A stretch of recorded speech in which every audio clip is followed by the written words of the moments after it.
Brasil continúa polarizada debido a los escándalos de corrupción que han salpicado a miembros del gobierno y hasta al expresidente de Brasil, Luis Ignacio Lula da Silva. Simpatizantes del Partido de los Trabajadores se enfrentan a los opositores que comandan el movimiento Brasil Libre y el Partido de la Socialdemocracia de Brasil. El caso Lava Jato tiene contra las cuerdas a varios políticos y empresarios brasileños. Se estima que la red de corrupción desvió 2.676 millones de dólares, aunque esto podría ser mucho más. Todo comenzó en julio de 2013 cuando la Policía Federal de Curitiba descubrió una red de lavado de dinero que operaba desde Brasilia y Sao Paulo. Luego de varios meses de investigación, el mundo se sorprendió con la detención de 24 personas en varios estados de Brasil, entre ellas Paulo Roberto Costa, exdirector de Refinación y suministro de Petrobras, y Alberto Youssef, conocido como el banquero central del mercado negro brasileño. Con los testimonios recogidos por las autoridades se destapó lo que hoy se conoce como la Operación Lava Jato, que ha salpicado a varios poderosos, entre los que se encuentran empresarios multimillonarios, políticos y expresidentes de la nación. ¿Cómo funcionaba esta red de corrupción? La petrolera estatal brasileña Petrobras licitaba varias de sus grandes obras a empresas constructoras y de ingeniería en Brasil. Todo esto en el marco de la política Compre Nacional, impulsada por Dilma Rousseff cuando era ministra de Energía. El presupuesto multimillonario destinado para estas negociaciones era inflado y un 3% se desviaba para sobornos a empresarios y políticos. Luego iba a negocios de gasolineras, hoteles y lavanderías. Así era como los implicados transferían las altas sumas de dinero al extranjero mediante una red de más de 100 empresas fachada y cientos de cuentas bancarias que enviaban millones de dólares hacia China.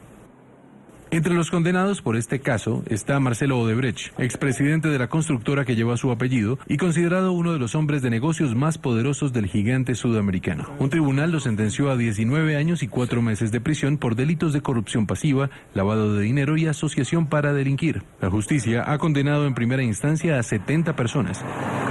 El pasado 4 de marzo, la policía brasileña allanó la casa del expresidente Luis Ignacio Lula da Silva y lo llevó a declarar como parte de una investigación por corrupción y lavado de dinero. Este viernes, la Fiscalía de Sao Paulo solicitó el arresto inmediato del político por considerar que puede instar al desorden público y afectar el proceso penal en curso.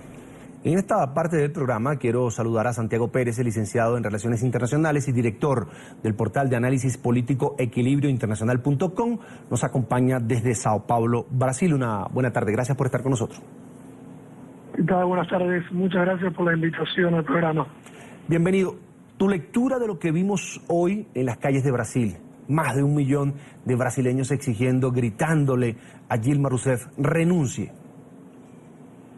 Bueno, efectivamente, se había especulado durante la última semana, cuál sería el alcance de las manifestaciones y distintas movilizaciones que se dieron en 25 estados de Brasil y en el Distrito Federal. Y realmente hoy, terminando el día domingo, con los números en la mano, podemos ver que fue una manifestación realmente muy masiva. Puntualmente en San Pablo salieron a las calles 450.000 personas, que recordemos San Pablo es la principal ciudad del país, la mayor, el centro industrial, y este número de 450.000 personas no es nada más ni nada menos que la mayor manifestación de la historia de la ciudad, superando a las manifestaciones de la década del 80 que pedían por el retorno a la democracia. Así que efectivamente podemos decir que fue una jornada de gran movilización, inclusive superando las expectativas. Ya uno de los principales partidos aliados, el principal aliado político de Dilma Rousseff, del Partido de los Trabajadores, le ha dicho a sus miembros no pueden ingresar más funcionarios al gobierno de Dilma Rousseff. En los próximos 30 días vamos a decidir qué va a pasar con esta alianza de gobierno. Es decir, comienza a desmoronarse el gobierno de Dilma Rousseff, esa coalición que la tiene de alguna manera en el poder. Bueno, efectivamente, el día de ayer se sucedió una cumbre del PMDB. Recordemos, el sistema político brasileño podría ser definido prácticamente como un presidencialismo de coalición. Es decir, por el sistema electoral es muy difícil que una única fuerza tenga la mayoría suficiente en las cámaras para gobernar. Por lo tanto, es necesario inevitablemente la coalición. En este momento tenemos a Dilma Rousseff en la presidencia, a Michel Temer del PMDB en la vicepresidencia.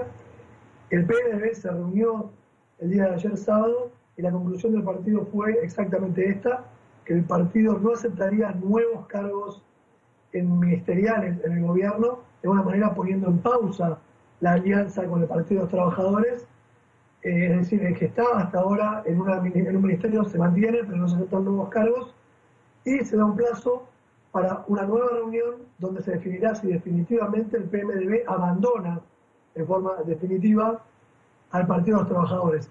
Si esto sucediera definitivamente, que el PMDB sale del gobierno, realmente la situación de política por usted sería muy delicada, porque recordemos que el impeachment o juicio político, si bien es un proceso judicial, necesita de un apoyo de un consenso político para ser aprobado en el Congreso. Se necesitan 2/3 del Parlamento. Y sin el apoyo del PMDB se le haría más difícil al Partido de los Trabajadores poder bloquear políticamente el avance de un eventual juicio político. Santiago, hablemos de las manifestaciones de hoy. ¿Se diferencian en algo a otras anteriores que ha podido de alguna manera superar el gobierno de Dilma Rousseff, el gobierno del Partido de los Trabajadores y sus aliados? Es decir, le pregunto, ¿lo de hoy fue más de ciudadanía o de partidos políticos?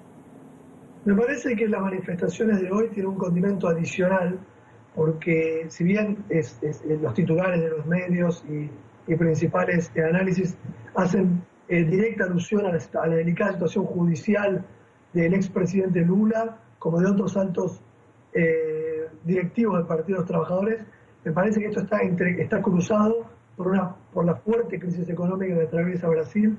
Me parece que uno de los principales motores que hizo que las personas salgan a las calles a manifestarse no fue tanto la situación judicial de las autoridades nacionales, sino más bien la delicadísima situación económica que atraviesa el país. Recordemos, con una caída del PBI del 3,5%, un aumento del desempleo, una aceleración de la inflación y perspectivas que para 2016 que tendremos nuevamente una caída de la actividad económica con recesión, y recién estaremos especulando con una eventual recuperación en el año 2017. Es decir, el escenario económico es muy delicado y me parece que ese descontento económico, esa preocupación económica de las familias brasileñas se mezcla con los escándalos de corrupción que día a día salen a la luz, y esto fue un cóctel realmente explosivo que generó que desembocó en el éxito de las manifestaciones del día de hoy. Es Santiago Pérez, licenciado en Relaciones Internacionales y director además del portal de análisis político equilibriointernacional.com, a quien agradezco que haya estado estos minutos con nosotros aquí en NTN 24. Muchas gracias. Una buena tarde.